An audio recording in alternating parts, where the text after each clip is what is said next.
Moi, c'est Camille Prévost. Je suis étudiante en électronique et je suis actuellement en 4e année. Avant d'arriver à Polytech, j'étais en université. Donc en sortant du lycée, j'ai fait une année de PACES. Après, j'ai décidé de changer et je suis allée en licence de physique. Et ensuite, je suis venue ici en électronique. J'ai choisi la filière électronique parce que j'étais déjà dans le domaine de la physique. Donc l'électronique, c'est de la physique. Et je me suis dit qu'il y avait une partie théorique et aussi une partie pratique où on pouvait mettre en application ce qu'on pouvait acquérir lors de nos études. Et ça me plaisait. Dans notre filière, il y a quand même beaucoup de théorie au début, parce que c'est normal, il faut acquérir les bases pour ne pas faire trop de bêtises lors des TP. Mais là, en 4e année, on commence à avoir beaucoup plus de TP, on fait de la programmation, donc on fait comme du C++, ce que nous, on appelle un langage de, entre guillemets, haut niveau, même si les informaticiens ne diraient pas ça. Mais on a aussi des langages de plus bas niveau, comme on a fait de l'assembleur, du VHDL, et je sais que l'année prochaine, on fera du Verilog. Donc en fait, on fait un peu tous les langages de programmation de bas niveau. Ils sont plus utilisés pour de l'embarqué. Donc l'embarqué, c'est tout ce qui va être par exemple dans nos voitures ou dans nos smartphones, c'est de l'électronique embarquée.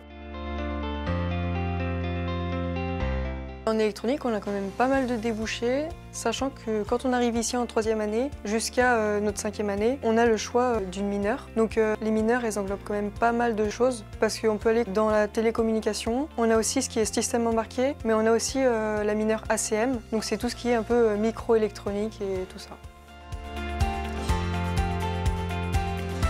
Du coup, dans notre classe, il y a le projet industriel. C'est sur 40 heures, donc c'est étalé sur 2 après-midi dans la semaine, sur 3 semaines, il me semble, ou 4. Et en fait, on pouvait choisir notre projet, donc qui était encadré par des enseignants ou par une entreprise privée. Ce qu'on a fait comme projet, c'était un jeu d'échecs aimanté. Du coup, notre partie du projet, c'était de faire plusieurs bobines et on avait un aimant au-dessus. On devait commander les bobines de telle sorte à ce que sur l'ordinateur, quand on disait « je veux aller sur cette case-là », notre pion il se déplaçait et du coup, on pouvait télécommander notre pion. Et c'était vraiment complet parce que personnellement, je me suis occupée de la partie où il fallait designer les bobines. Donc c'était de la conception sur KiCad. Donc vraiment, j'ai dessiné les fils de bobines, tout ça. Et j'ai d'autres camarades qui, eux, se sont occupés d'assembler les pièces, tout ce qui était électronique, donc faire toutes les connectiques et tout. On a vu en globalité qu'est-ce que c'était un projet, même si c'était assez court.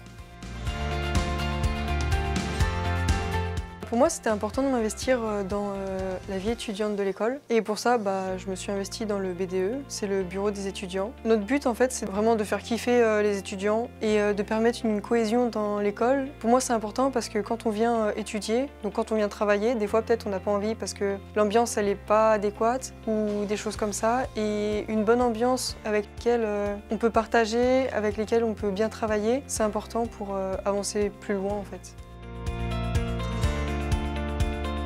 Entre ma 3e et ma 4e année, j'ai eu l'opportunité de faire un stage. Je suis partie à Kiel, dans le nord de l'Allemagne. Ça m'a permis énormément de choses, déjà de découvrir le monde de l'entreprise, ce qui est important, parce que c'est bien d'étudier, mais c'est aussi bien l'entreprise. Ça m'a appris énormément de choses parce que c'était l'Allemagne.